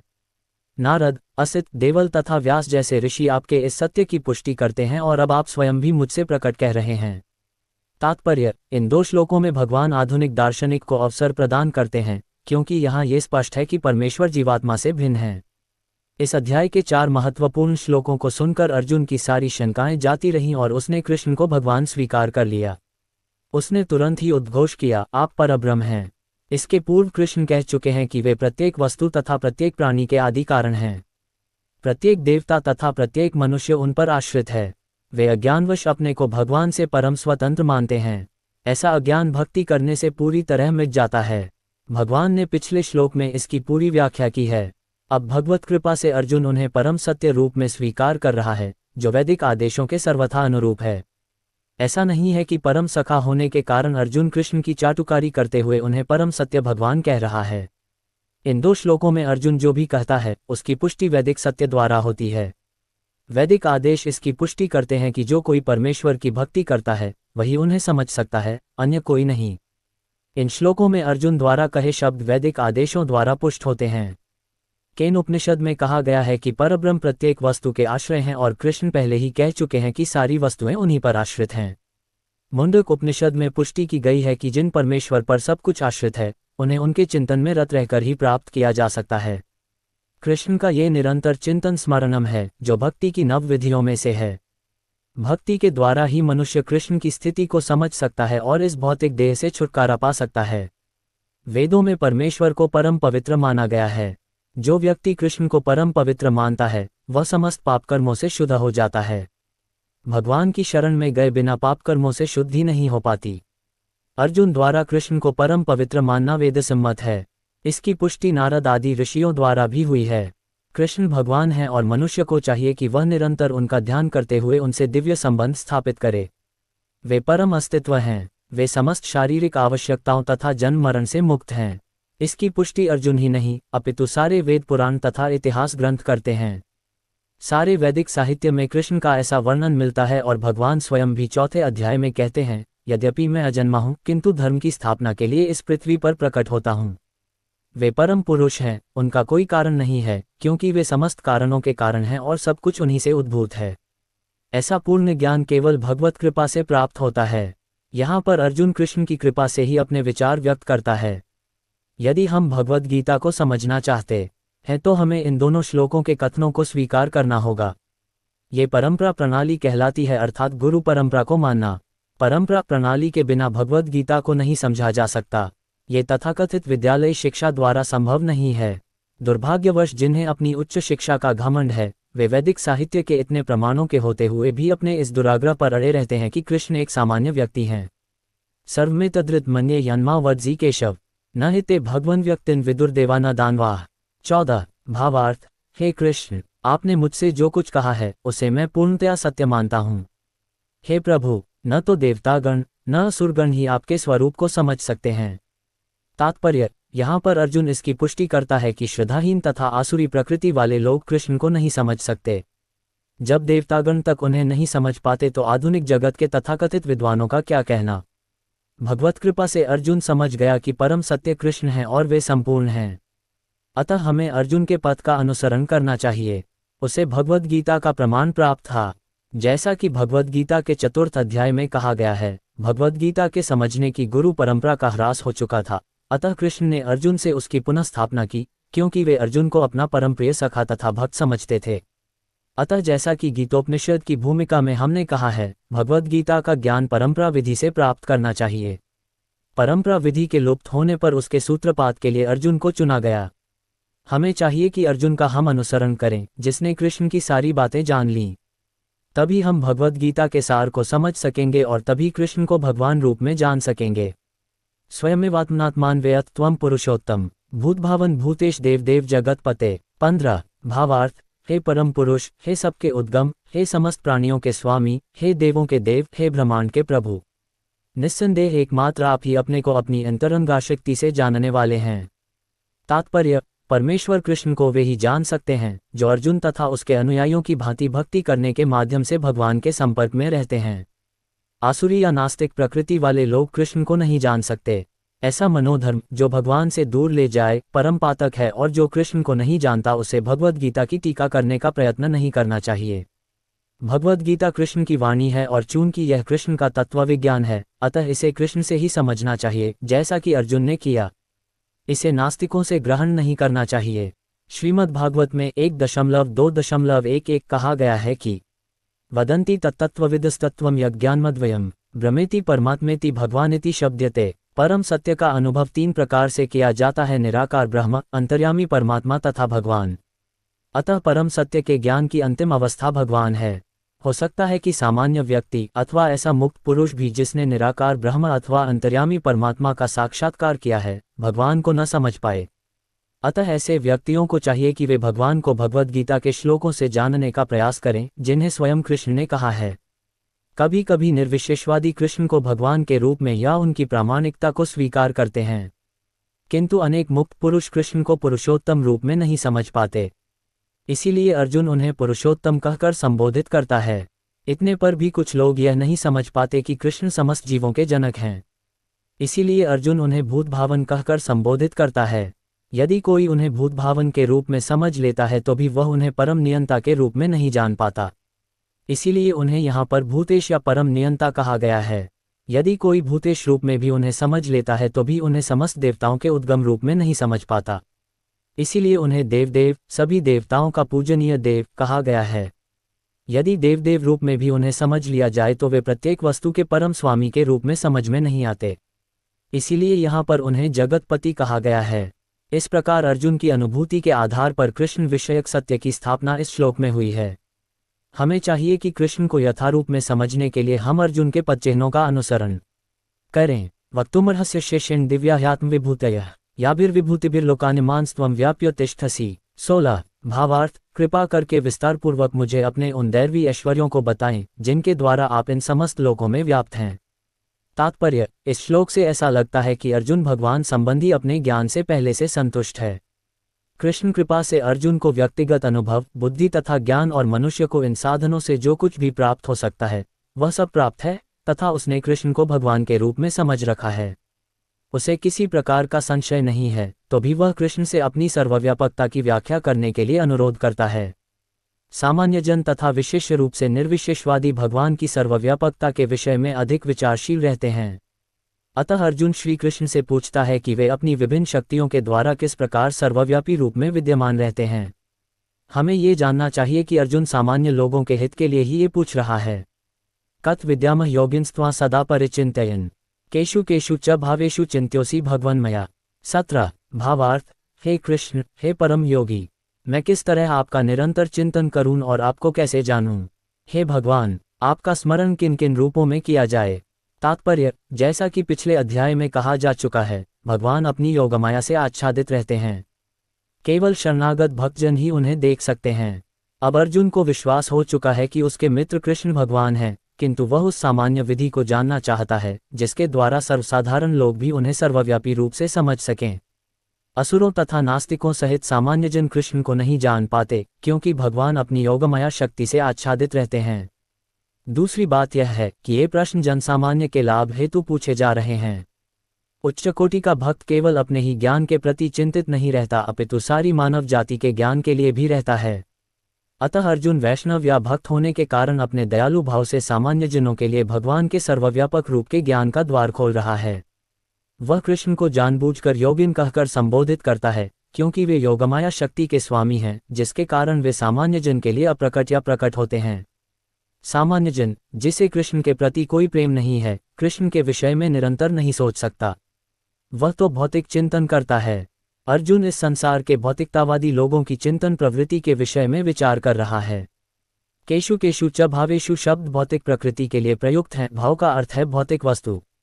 चूंकि भौतिकतावादी लोग कृष्ण के आध्यात्मिक स्वरूप को नहीं समझ सकते, अतः उन्हें भौतिक वस्तुओं पर चित्त एकाग्र करने की तथा ये देखने का प्रयास करने की सलाह दी जाती है कि कृष्ण भौतिक रूपों में किस प्रकार प्रकट होते हैं। विस्तरेणात्मनो योग विभूति च जनार्दन भूय कथय तृप्तिर्हि शृण्वतो नास्ति मे मृतम्। 18 भावार्थ, हे जनार्दन, आप पुनः विस्तार से अपने ऐश्वर्य तथा योग शक्ति का वर्णन करें। मैं आपके विषय में सुनकर कभी तृप्त नहीं होता हूँ, क्योंकि जितना ही आपके विषय में सुनता हूँ उतना ही आपके शब्द अमृत को चखना चाहता हूँ। तात्पर्य, इसी प्रकार का निवेदन नैमिषारण्य के शौनक आदि ऋषियों ने सूत गोस्वामी से किया था। ये निवेदन इस प्रकार है। वयम तु न वितृप्याम उत्तम श्लोक विक्रमे यच्छृण्वता रसज्ञान स्वादु स्वादु पदे पदे। उत्तम स्तुतियों द्वारा प्रशंसित कृष्ण की दिव्य लीलाओं का निरंतर श्रवण करते हुए कभी तृप्ति नहीं होती, किंतु जिन्होंने कृष्ण से अपना दिव्य संबंध स्थापित कर लिया है वे पद पद पर भगवान की लीलाओं के वर्णन का आनंद लेते रहते हैं। श्रीमद्भागवत 1.1.19 अतः अर्जुन कृष्ण के विषय में और विशेष रूप से उनके सर्वव्यापी रूप के बारे में सुनना चाहता है। जहाँ तक अमृतम की बात है, कृष्ण संबंधी कोई भी आख्यान अमृत तुल्य है और इस अमृत की अनुभूति व्यवहार से ही की जा सकती है। आधुनिक कहानियाँ, कथाएं तथा इतिहास कृष्ण की दिव्य लीलाओं से इसलिए भिन्न हैं क्योंकि इन संसारी कहानियों के सुनने से मन भर जाता है, किंतु कृष्ण के विषय में सुनने से कभी थकान नहीं आती। यही कारण है कि सारे विश्व का इतिहास भगवान के अवतारों की लीलाओं के संदर्भों से पटा हुआ है। हमारे पुराण विगत युगों के इतिहास हैं जिनमें भगवान के विविध अवतारों की लीलाओं का वर्णन है। इस प्रकार बारंबार पढ़ने पर भी विषय वस्तु नवीन बनी रहती है। श्री भगवान उवाच हन्ते कथयिष्यामि दिव्याह्यात्म विभूतयः प्राधान्यतः कुरु श्रेष्ठ नास्त्यंतो विस्तरस्य में। 19 भावार्थ, श्री भगवान ने कहा, हाँ, अब मैं तुमसे अपने मुख्य वैभवयुक्त रूपों का वर्णन करूंगा, क्योंकि हे अर्जुन, मेरा ऐश्वर्य असीम है। तात्पर्य, कृष्ण की महानता तथा उनके ऐश्वर्य को समझ पाना संभव नहीं है। जीव की इंद्रियां सीमित हैं, अतः उनसे कृष्ण के कार्यकलापों की समग्रता को समझ पाना संभव नहीं है। तो भी भक्तजन कृष्ण को जानने का प्रयास करते हैं, किंतु यह मानकर नहीं कि वे किसी विशेष समय में या जीवन अवस्था में उन्हें पूरी तरह समझ सकेंगे, बल्कि कृष्ण के वृतांत इतने आस्वाद्य हैं कि भक्तों को अमृत तुल्य प्रतीत होते हैं। इस प्रकार भक्तगण उनका आनंद उठाते हैं। भगवान के ऐश्वर्यों तथा उनकी विविध शक्तियों की चर्चा चलाने में शुद्ध भक्तों को दिव्य आनंद मिलता है, अतः वे उनको सुनते रहना और उनकी चर्चा चलाते रहना चाहते हैं। कृष्ण जानते हैं कि जीव उनके ऐश्वर्य के विस्तार को नहीं समझ सकते, फलतः वे अपनी विभिन्न शक्तियों के प्रमुख स्वरूपों का ही वर्णन करने के लिए राजी होते हैं। प्राधान्यता शब्द अत्यंत महत्वपूर्ण है, क्योंकि हम भगवान के प्रमुख विस्तारों को ही समझ पाते हैं, जबकि उनके स्वरूप अनंत हैं। इन सब को समझ पाना संभव नहीं है। इस श्लोक में प्रयुक्त विभूति शब्द उन ऐश्वर्यों का सूचक है जिनके द्वारा भगवान सारे विश्व का नियंत्रण करते हैं। अमरकोश में विभूति का अर्थ विलक्षण ऐश्वर्य है। निर्विशेषवादी या सर्वेश्वरवादी न तो भगवान के विलक्षण ऐश्वर्यों को समझ पाता है, न उनकी दैवी शक्तियों के स्वरूपों को। भौतिक जगत में तथा वैकुंठ लोक में उनकी शक्तियां अनेक रूपों में फैली हुई हैं। अब कृष्ण उन रूपों को बताने जा रहे हैं जो सामान्य व्यक्ति प्रत्यक्ष रूप से देख सकता है। इस प्रकार उनकी रंग बिरंगी शक्ति का आंशिक वर्णन किया गया है। अहमात्मा गुडाकेश सर्वभूताश्रय स्थितः अहमादिश्च मध्यम च भूतानामन्तैव च। 20 भावार्थ, हे अर्जुन, मैं समस्त जीवों के हृदयों में स्थित परमात्मा हूँ। मैं ही समस्त जीवों का आदि, मध्य तथा अंत हूँ। तात्पर्य, इस श्लोक में अर्जुन को गुडाकेश कहकर संबोधित किया गया है, जिसका अर्थ है निद्रा रूपी अंधकार को जीतने वाला। जो लोग अज्ञान रूपी अंधकार में सोए हुए हैं, उनके लिए ये समझ पाना संभव नहीं है कि भगवान किन किन विधियों से इस लोक में तथा वैकुंठ लोक में प्रकट होते हैं।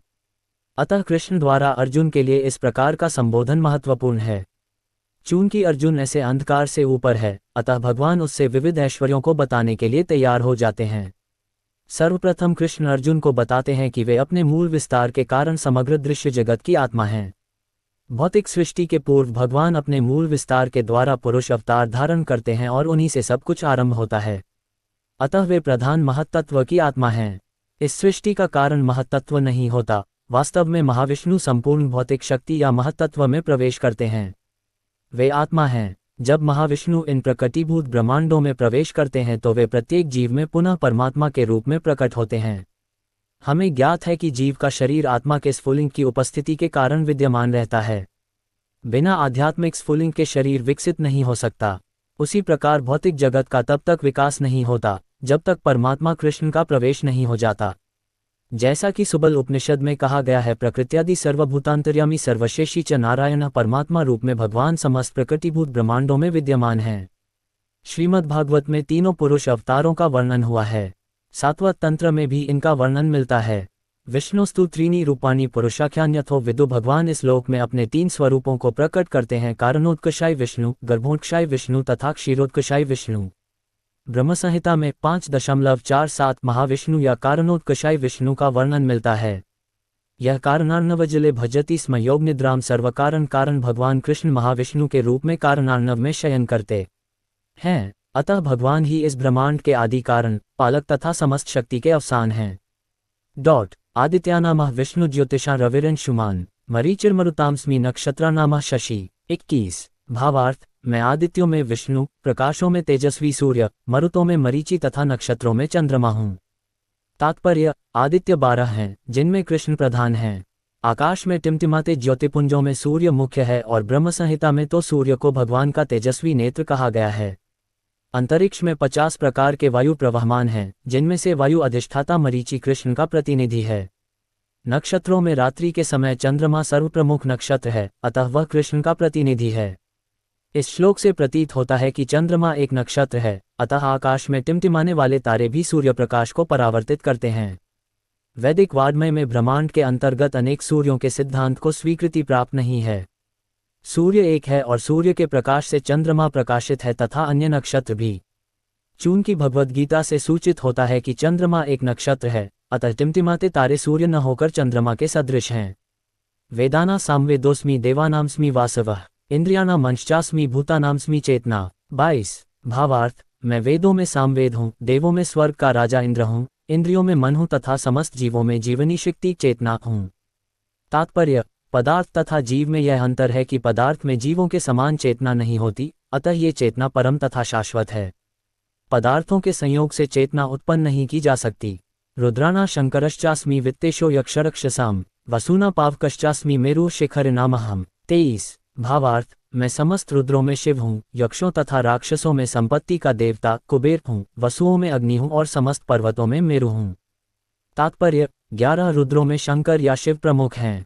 वे भगवान के अवतार हैं, जिन पर ब्रह्मांड के तमोगुण का भार है। यक्षों तथा राक्षसों के नायक कुबेर हैं, जो देवताओं के कोषाध्यक्ष तथा भगवान के प्रतिनिधि हैं। मेरु पर्वत अपनी समृद्ध प्राकृत संपदा के लिए विख्यात है। पुरोदसा च मुख्यम मां विद्धि पार्थ बृहस्पतिम सेनानी नमः स्कंद सरसामस्मि सागरः। 24 भावार्थ, हे अर्जुन, मुझे समस्त पुरोहितों में मुख्य पुरोहित बृहस्पति जानो। मैं ही समस्त सेनानायकों में कार्तिकेय हूँ और समस्त जलाशयों में समुद्र हूँ। तात्पर्य, इंद्र स्वर्ग का प्रमुख देवता है और स्वर्ग का राजा कहलाता है। जिस लोक में उसका शासन है वह इंद्रलोक कहलाता है। बृहस्पति राजा इंद्र के पुरोहित हैं और चूंकि इंद्र समस्त राजाओं का प्रधान है, इसीलिए बृहस्पति समस्त पुरोहितों में मुख्य हैं। जैसे इंद्र सभी राजाओं के प्रमुख हैं, इसी प्रकार पार्वती तथा शिव के पुत्र स्कंद या कार्तिकेय समस्त सेनापतियों के प्रधान हैं। समस्त जलाशयों में समुद्र सबसे बड़ा है। कृष्ण के ये स्वरूप उनकी महानता के ही सूचक हैं। महर्षिना भरे गुरः गिरांस्म्येकमक्षरम यज्ञाना जपयज्ञोस्मि स्थावराणा हिमालय। 25 भावार्थ, मैं महर्षियों में भरे गो हूँ, वाणी में दिव्य ओंकार हूँ, समस्त यज्ञों में पवित्र नाम का कीर्तन जप तथा समस्त अचलों में हिमालय हूँ। तात्पर्य, ब्रह्मांड के प्रथम जीव ब्रह्मा ने विभिन्न योनियों के विस्तार के लिए कई पुत्र उत्पन्न किए। इनमें से भृगु सबसे शक्तिशाली मुनि थे। समस्त दिव्य ध्वनियों में ओंकार कृष्ण का रूप है। समस्त यज्ञों में हरे कृष्ण कृष्ण कृष्ण हरे हरे, हरे राम राम राम हरे हरे का जप कृष्ण का सर्वाधिक शुद्ध रूप है। कभी कभी पशु यज्ञ की भी संस्तुति की जाती है, किंतु हरे कृष्ण यज्ञ में हिंसा का प्रश्न ही नहीं उठता। ये सबसे सरल तथा शुद्धतम यज्ञ है। समस्त जगत में जो कुछ शुभ है वह कृष्ण का रूप है। अतः संसार का सबसे बड़ा पर्वत हिमालय भी उन्हीं का स्वरूप है। पिछले श्लोक में मेरु का उल्लेख हुआ है, परंतु मेरु तो कभी कभी सचल होता है, लेकिन हिमालय कभी चल नहीं है। अतः हिमालय मेरु से बढ़कर है। अश्वत्थः सर्ववृक्षाणा देवर्षिणा च नारदः गंधर्वाणा चित्रर्थः सिद्धाना कपिलो मुनेः। 26 भावार्थ, मैं समस्त वृक्षों में अश्वत्थ वृक्ष हूँ और देवर्षियों में नारद हूँ। मैं गंधर्वों में चित्ररथ हूँ और सिद्ध पुरुषों में कपिल मुनि हूँ। तात्पर्य, अश्वत्थ वृक्ष सबसे ऊंचा तथा सुंदर वृक्ष है, जिसे भारत में लोग नित्य प्रति नियमपूर्वक पूजते हैं। देवताओं में नारद विश्वभर के सबसे बड़े भक्त माने जाते हैं और पूजित होते हैं। इस प्रकार वे भक्त के रूप में कृष्ण के स्वरूप हैं। गंधर्वलोक ऐसे निवासियों से पूर्ण है जो बहुत अच्छा गाते हैं, जिनमें से चित्ररथ सर्वश्रेष्ठ गायक है।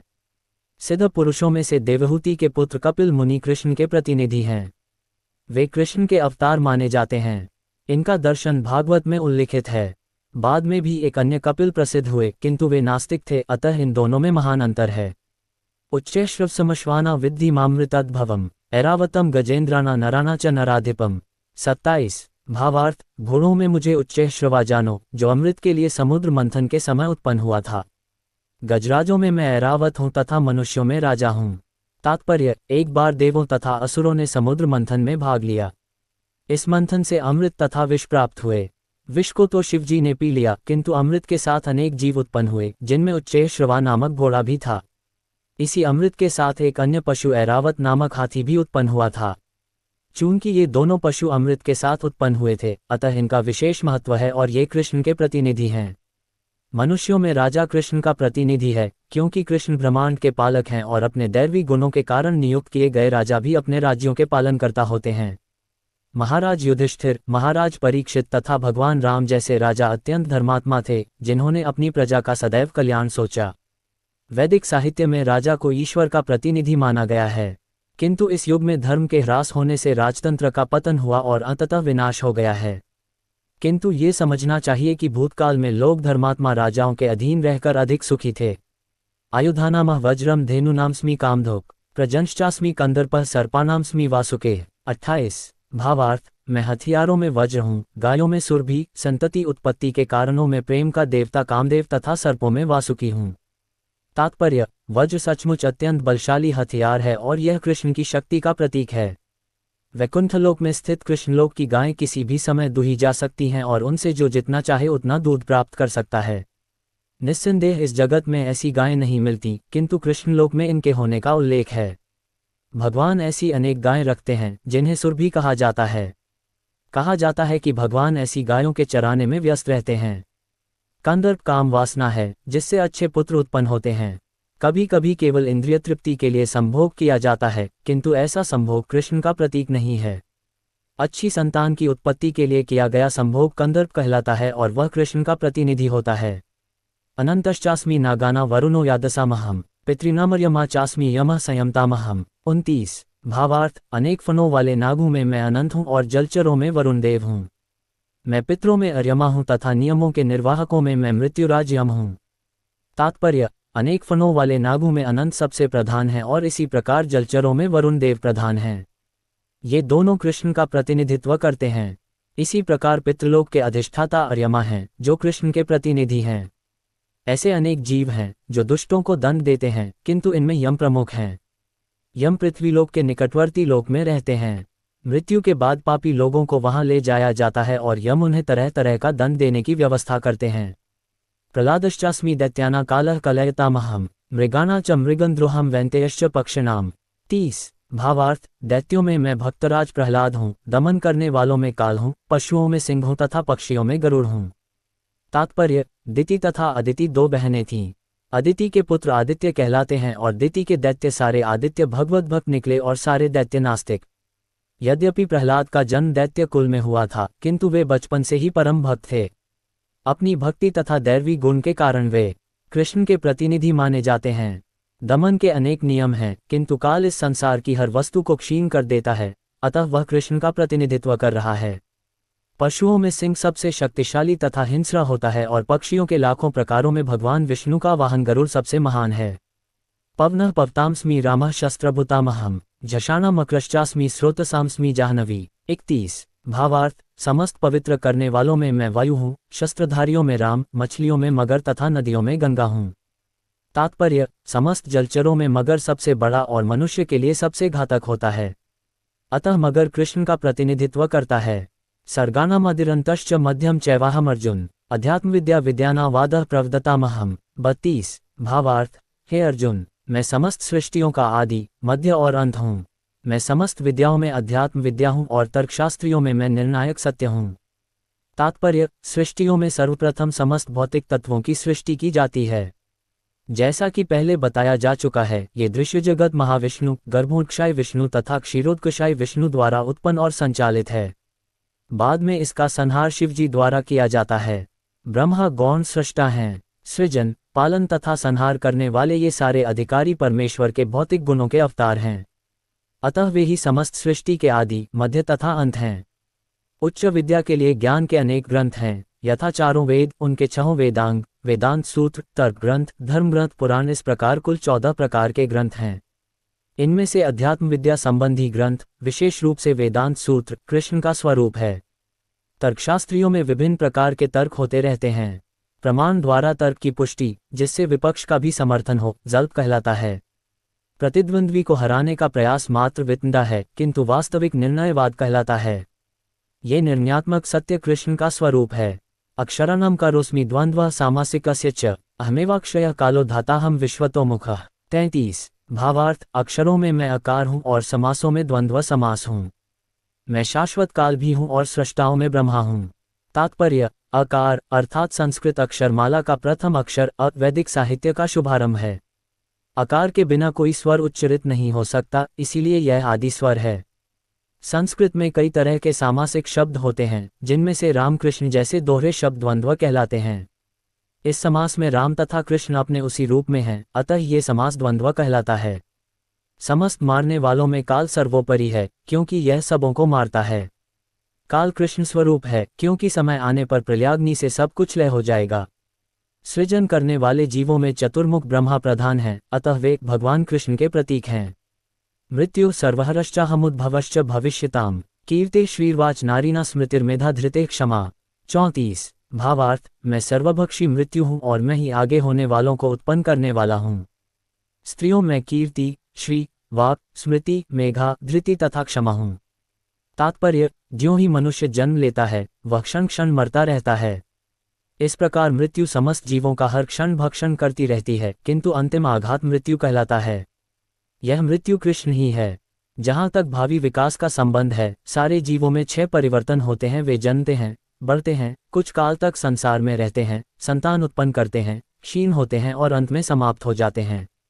इन 6 परिवर्तनों में पहला गर्भ से मुक्ति है और यह कृष्ण है। प्रथम उत्पत्ति ही भावी कार्यों का शुभारंभ है। यहाँ जिन 7 ऐश्वर्यों का उल्लेख है वे स्त्रीवाचक हैं: कीर्ति, श्री, वाक, स्मृति, मेधा, धृति तथा क्षमा। यदि किसी व्यक्ति के पास ये सभी या इनमें से कुछ ही होते हैं तो वह यशस्वी होता है। यदि कोई मनुष्य धर्मात्मा है तो वह यशस्वी होता है। संस्कृत पूर्ण भाषा है, अतः यह अत्यंत यशस्विनी है। यदि कोई पढ़ने के बाद विषय को स्मरण रख सकता है तो उसे उत्तम स्मृति मिली होती है। केवल अनेक ग्रंथों को पढ़ना पर्याप्त नहीं होता, किंतु उन्हें समझकर आवश्यकता पड़ने पर उनका प्रयोग मेधा या बुद्धि कहलाती है। ये दूसरा ऐश्वर्य है। अस्थिरता पर विजय पाना धृति या दृढ़ता है। पूर्णतया योग्य होकर यदि कोई विनीत भी हो और सुख तथा दुख में संभाव से रहे तो यह ऐश्वर्य क्षमा कहलाता है। बृहत्साम तथा सामना गायत्री छंदसामहम मासाना मार्गशीर्षोहम ऋतुना कुसुमाकरः। 35। भावार्थ: मैं सामवेद के गीतों में बृहत्साम हूँ और छंदों में गायत्री हूँ। समस्त महीनों में मैं मार्गशीर्ष अगहन तथा समस्त ऋतुओं में फूल खिलाने वाली वसंत ऋतु हूँ। तात्पर्य: जैसा कि भगवान स्वयं बता चुके हैं, वे समस्त वेदों में सामवेद हैं। सामवेद विभिन्न देवताओं द्वारा गाए जाने वाले गीतों का संग्रह है। इन गीतों में से एक बृहत साम है, जिसकी ध्वनि सुमधुर है और जो अर्धरात्रि में गाया जाता है। संस्कृत में काव्य के निश्चित विधान हैं। इसमें लय तथा ताल बहुत सी आधुनिक कविता की तरह मनमाने नहीं होते। ऐसे नियमित काव्य में गायत्री मंत्र, जिसका जप केवल सुपात्र ब्राह्मणों द्वारा ही होता है, सबसे अधिक महत्वपूर्ण है। गायत्री मंत्र का उल्लेख श्रीमद् भागवत में भी हुआ है। चूंकि गायत्री मंत्र विशेषतया ईश्वर साक्षात्कार के ही निमित्त है, इसीलिए यह परमेश्वर का स्वरूप है। यह मंत्र अध्यात्म में उन्नत लोगों के लिए है। जब इसका जप करने में उन्हें सफलता मिल जाती है तो वे भगवान के दिव्य धाम में प्रविष्ट होते हैं। गायत्री मंत्र के जप के लिए मनुष्य को पहले सिद्ध पुरुष के गुण या भौतिक प्रकृति के नियमों के अनुसार सात्विक गुण प्राप्त करने होते हैं। वैदिक सभ्यता में गायत्री मंत्र अत्यंत महत्वपूर्ण है और उसे ब्रह्मा का नाद अवतार माना जाता है।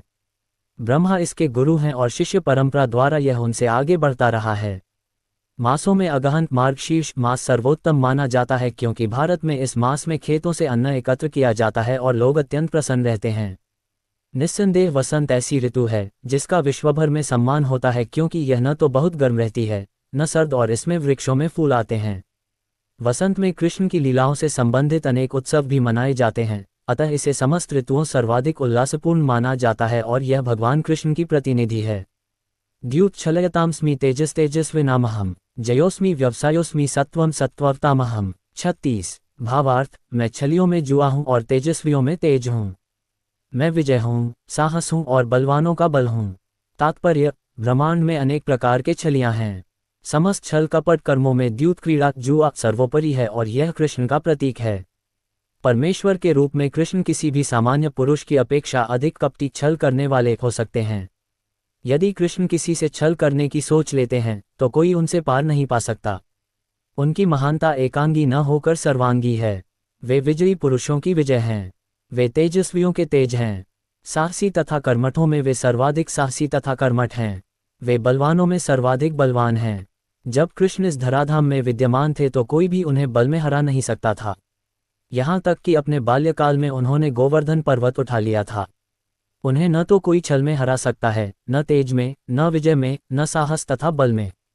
वृष्णना वासुदेवोस्मि पांडवाना धनंजय मुनीनाम्प्य व्यासः कवीनामुष्यना कवे। 37। भावार्थ, मैं वृष्णिवंशियों में वासुदेव और पांडवों में अर्जुन हूँ। मैं समस्त मुनियों में व्यास तथा महान विचारकों में उष्णा हूँ। तात्पर्य, कृष्ण आदि भगवान हैं और बलदेव कृष्ण के निकटतम अंश विस्तार हैं। कृष्ण तथा बलदेव दोनों ही वसुदेव के पुत्र रूप में उत्पन्न हुए, अतः दोनों को वासुदेव कहा जा सकता है। दूसरी दृष्टि से चूंकि कृष्ण कभी वृंदावन नहीं त्यागते, अतः उनके जितने भी रूप अन्यत्र पाए जाते हैं वे उनके विस्तार हैं। वासुदेव कृष्ण के निकटतम अंश विस्तार हैं, अतः वासुदेव कृष्ण से भिन्न नहीं हैं। अतः इस श्लोक में आगत वासुदेव शब्द का अर्थ बलदेव या बलराम माना जाना चाहिए, क्योंकि वे समस्त अवतारों के उद्गम हैं और इस प्रकार वे वासुदेव के एकमात्र उद्गम हैं। भगवान के निकटतम अंशों को स्वांश, व्यक्तिगत या स्वकीय अंश कहते हैं और अन्य प्रकार के भी अंश हैं जो विभिन्न अंश पृथकीकृत अंश कहलाते हैं। पांडुपुत्रों में अर्जुन धनंजय नाम से विख्यात है। वह समस्त पुरुषों में श्रेष्ठतम है, अतः कृष्ण स्वरूप है।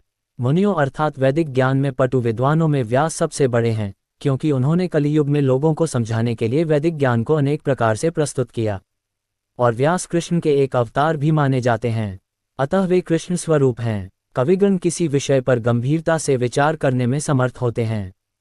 कवियों में उष्णा अर्थात शुक्राचार्य असुरों के गुरु थे। वे अत्यधिक बुद्धिमान तथा दूरदर्शी राजनेता थे। इस प्रकार शुक्राचार्य कृष्ण के ऐश्वर्य के दूसरे स्वरूप हैं। दंडो दमयतामस्मि नीतिरस्मि जिगीषताम मौन चैवास्मि गुह्याना ज्ञान ज्ञानवतामहम। 38। भावार्थ, अराजकता को दमन करने वाले समस्त साधनों में से मैं दंड हूँ और जो विजय के आकांक्षी हैं उनकी मैं नीति हूँ। रहस्यों में मैं मौन हूँ और बुद्धिमानों में ज्ञान हूँ। तात्पर्य, वैसे तो दमन के अनेक साधन हैं, किंतु इनमें सबसे महत्वपूर्ण है दुष्टों का नाश। जब दुष्टों को दंडित किया जाता है तो दंड देने वाला कृष्ण स्वरूप होता है। किसी भी क्षेत्र में विजय की आकांक्षा करने वाले में नीति की ही विजय होती है। सुनने, सोचने तथा ध्यान करने की गोपनीय क्रियाओं में मौन धारण ही सबसे महत्वपूर्ण है, क्योंकि मौन रहने से जल्दी उन्नति मिलती है। ज्ञानी व्यक्ति वह है जो पदार्थ तथा आत्मा में, भगवान की परा तथा अपरा शक्तियों में भेद कर सके। ऐसा ज्ञान साक्षात कृष्ण है। यच्चापि सर्वभूताना बीजम तदहम अर्जुन न तदस्ति विना यत्स्यान्मया भूत चराचरम। 39। भावार्थ, यही नहीं हे अर्जुन, मैं समस्त सृष्टि का जनक बीज हूँ। ऐसा चर तथा अचर कोई भी प्राणी नहीं है जो मेरे बिना रह सके। तात्पर्य, प्रत्येक वस्तु का कारण होता है और इस सृष्टि का कारण या बीज कृष्ण है। कृष्ण की शक्ति के बिना कुछ भी नहीं रह सकता, अतः उन्हें सर्वशक्तिमान कहा जाता है। उनकी शक्ति के बिना चर तथा अचर किसी भी जीव का अस्तित्व नहीं रह सकता। जो कुछ कृष्ण की शक्ति पर आधारित नहीं है वह माया है, अर्थात वह जो नहीं है। नान्तोस्ति मम दिव्याना विभूतिना परंतप अष्टदेशतः प्रोक्तो विभूतेर्विस्तरो मया। 40। भावार्थ, हे परंतप, मेरी दैवी विभूतियों का अंत नहीं है। मैंने तुमसे जो कुछ कहा वह तो मेरी अनंत विभूतियों का संकेत मात्र है। तात्पर्य, जैसा कि वैदिक साहित्य में कहा गया है, यद्यपि परमेश्वर की शक्तियां तथा विभूतियां अनेक प्रकार से जानी जाती हैं, किंतु इन विभूतियों का कोई अंत नहीं है। अतएव समस्त विभूतियों तथा शक्तियों का वर्णन कर पाना संभव नहीं है। अर्जुन की जिज्ञासा को शांत करने के लिए केवल थोड़े से उदाहरण प्रस्तुत किए गए हैं। यद्यद्विभूतिमत्सत्वं श्रीमदुर्जितमेव वा तत्तदेवावगच्छत्वं मम तेजोंशसंभवम्। 41। भावार्थ, तुम जान लो कि सारा ऐश्वर्य, सौंदर्य तथा तेजस्वी सृष्टियां मेरे तेज के एक स्फुलिंग मात्र से उद्भूत हैं। तात्पर्य, किसी भी तेजस्वी या सुंदर सृष्टि को, चाहे वह अध्यात्म जगत में हो या इस जगत में, कृष्ण की विभूति का अंश रूप ही मानना चाहिए। किसी भी अलौकिक तेजयुक्त वस्तु को कृष्ण की विभूति समझना चाहिए। अथवा बहुनतेन किंग ज्ञातेन तवार्जुन विष्टभ्यहमिदं कृत्स्नमेकांशेन स्थितो जगत। 42। भावार्थ, किंतु हे अर्जुन, इस सारे विशद ज्ञान की आवश्यकता क्या है? मैं तो अपने एक अंश मात्र से संपूर्ण ब्रह्मांड में व्याप्त होकर इसको धारण करता हूँ। तात्पर्य, परमात्मा के रूप में ब्रह्मांड की समस्त वस्तुओं में प्रवेश कर जाने के कारण परमेश्वर का सारे भौतिक जगत में प्रतिनिधित्व है। भगवान यहाँ पर अर्जुन को बताते हैं कि यह जानने की कोई सार्थकता नहीं है कि सारी वस्तुएं किस प्रकार अपने पृथक पृथक ऐश्वर्य तथा उत्कर्ष में स्थित हैं। उसे इतना ही जान लेना चाहिए कि सारी वस्तुओं का अस्तित्व इसलिए है क्योंकि कृष्ण उनमें परमात्मा रूप में प्रविष्ट हैं। ब्रह्मा जैसे विराट जीव से लेकर एक क्षुद्र चींटी तक इसीलिए विद्यमान है क्योंकि भगवान उन सब में प्रविष्ट होकर उनका पालन करते हैं। एक ऐसी धार्मिक संस्था, मिशन भी है जो यह निरंतर प्रचार करती है कि किसी भी देवता की पूजा करने से भगवान या परम लक्ष्य की प्राप्ति होगी। किंतु यहाँ पर देवताओं की पूजा को पूर्णतया निरुत्साहित किया गया है, क्योंकि ब्रह्मा तथा शिव जैसे महानतम देवता भी परमेश्वर की विभूति के अंशमात्र हैं। वे समस्त उत्पन्न जीवों के उद्गम हैं और उनसे बढ़कर कोई भी नहीं है। वे असमोढ़ हैं, जिसका अर्थ है कि न तो कोई उनसे श्रेष्ठ है, न उनके तुल्य। पद्म पुराण में कहा गया है कि जो लोग भगवान कृष्ण को देवताओं की कोटि में, चाहे वे ब्रह्मा या शिव ही क्यों न हो, मानते हैं, वे पाखंडी हो जाते हैं। किंतु यदि कोई ध्यानपूर्वक कृष्ण की विभूतियों एवं उनकी शक्ति के अंशों का अध्ययन करता है तो वह बिना किसी संशय के भगवान कृष्ण की स्थिति को समझ सकता है और अविचल भाव से कृष्ण की पूजा में स्थिर हो सकता है। भगवान अपने अंश के विस्तार से परमात्मा रूप में सर्वव्यापी हैं, जो हर विद्यमान वस्तु में प्रवेश करता है। अतः शुद्ध भक्त पूर्ण भक्ति में कृष्ण भावनामृत में अपने मनों को एकाग्र करते हैं। अतएव वे नित्य दिव्य पद में स्थित रहते हैं। इस अध्याय के श्लोक 8 से 11 तक कृष्ण की भक्ति तथा पूजा का स्पष्ट संकेत है। शुद्ध भक्ति की यही विधि है। इस अध्याय में इसकी भली भांति व्याख्या की गई है कि मनुष्य भगवान की संगति में किस प्रकार चरम भक्ति सिद्धि प्राप्त कर सकता है। कृष्ण परंपरा के महान आचार्य श्रील बलदेव विद्याभूषण इस अध्याय की टीका का समापन इस कथन से करते हैं। यच्छक्तिलिशत्सूर्याद्या भवन्त्यत्युग्र तेजसः यदंशेन्द्रित विश्वम स कृष्णो दशमैर्चिते। प्रबल सूर्य भी कृष्ण की शक्ति से अपनी शक्ति प्राप्त करता है और सारे संसार का पालन कृष्ण के एक लघु अंश द्वारा होता है। अतः श्री कृष्ण पूजनीय हैं। इस प्रकार श्रीमद् भगवद गीता के 10वें अध्याय श्री भगवान का ऐश्वर्य का भक्ति वेदांत तात्पर्य पूर्ण हुआ।